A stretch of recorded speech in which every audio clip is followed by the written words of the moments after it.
We're here with Dr. Gisella Langé. So, Dr. Gisella, would you mind introducing yourself? I'm Gisella from Italy. I'm working for the Ministry of Public Education. I'm advising on foreign languages and internationalization, and I've been working on different committees for the development of curricula and different projects. Okay, thank you. Now we would like to have the opportunity that you are with us in this symposium to ask you some questions and probably to relate your experience with our experience in Colombia. How do you perceive the development of CLIL in Latin America and in Colombia, if you have any reference about that? I think that CLIL is really developing well in many countries in South America. I know the situation a little, the situation in Argentina. I know very well the situation in Colombia because I was lucky enough to be here in 2011, and I could understand that it was already at a very, very good point, and that implementations had some peculiarities of quality that are fundamental in my opinion. Okay, great. Would you mind giving us some suggestions on how to change from our traditional classroom practices to more content-oriented classes? Suggestion would be, first of all, try to make your teachers understand that English teaching can be empowered, focusing on subject content. You must really convince teachers that they need a shift in their way of considering the teaching of the language. So more content, and in my opinion, what is really at stake, offer them opportunities of analyzing good practices. If you offer on the web, or if you offer seminars or conferences, it will be very nice for them to see how things are happening differently from the way the usual English class is run. Okay, thank you. What would you recommend a teacher who is interested in improving the insertion of CLIL model in his or her lesson plans? We know that it's sometimes difficult for teachers to start planning a lesson. What recommendations would you give or suggestions to this person? I first suggest a teacher to understand what she really wants to convey during her lesson. I would suggest her not to focus on the language side, but on what kind of content students could be interested in learning. Inspiration and curiosity should be at the basis of it. Making lessons difficult from a cognitive point of view is very important in language classes, because they are more interested and they pay more attention. So develop a lesson plan where the content is really playing a leading role. Okay, thank you. Continuing with this idea of planning, can you please suggest some steps? How can teachers scaffold language and content learning? Scaffold language and content is not so easy. You can scaffold if you have really focused on the objectives of the lesson, and in the planning you should have really focused what were your content objectives and your language objectives. Scaffolding means supporting what you have been teaching and anchoring what you have been teaching with activities that make your students revise what they have been doing, and first of all making them aware of what they have learned. You know, student awareness and self-awareness are a fundamental part, in my opinion, in content scaffolding and language scaffolding as well. If I know that I have used a certain function for the learning of a topic, I should also know that what I learn in that topic is something that I had never learned before. The evaporation of water is one good example, and the fact that the present tense for the use of the description of a scientific experiment is a typical part of a language assessment and scaffolding as well. Okay, thank you.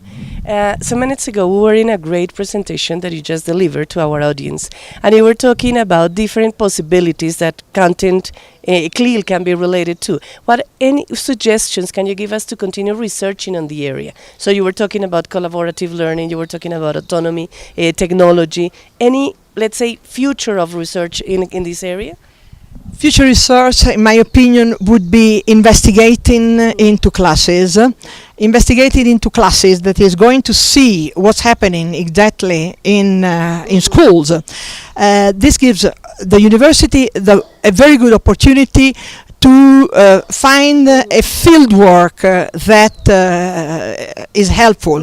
It gives the possibility of linking more universities to schools.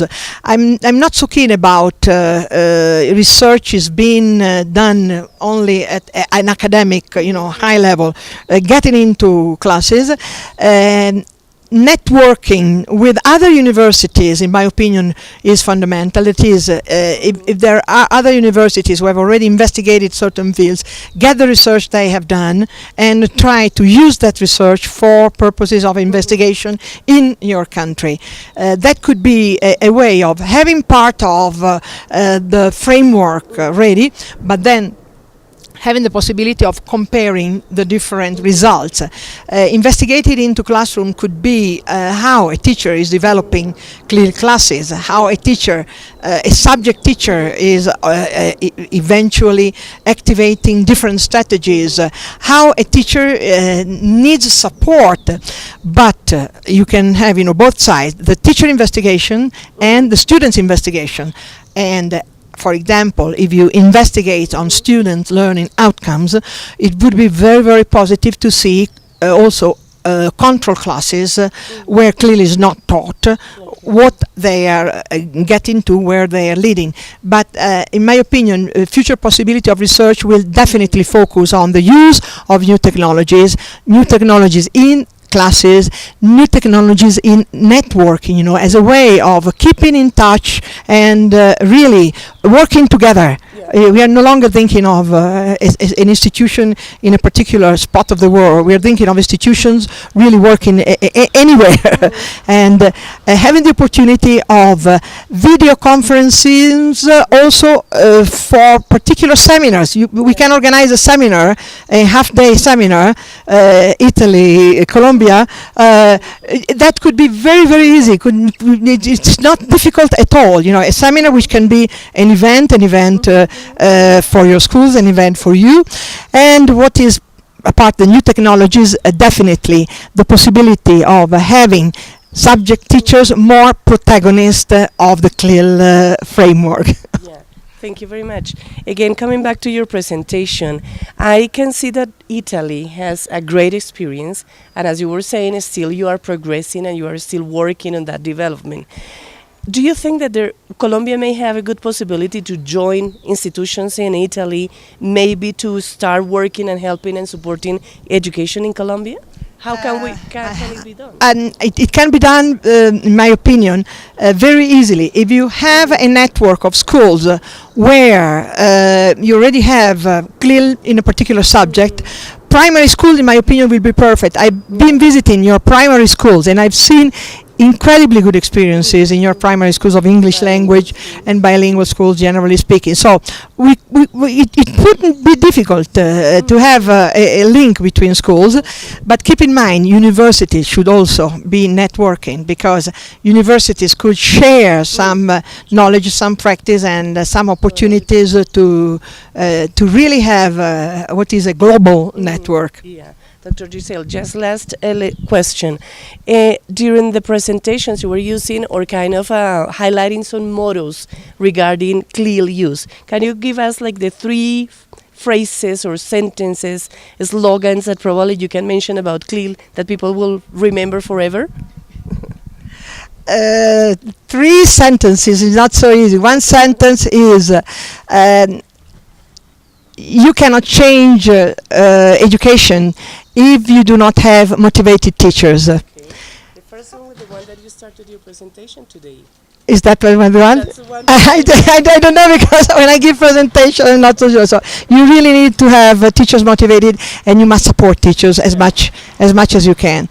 The second sentence is definitely that you really need a collaboration between subject teachers and language teachers. This is what really must be the guiding line for anyone approaching CLIL.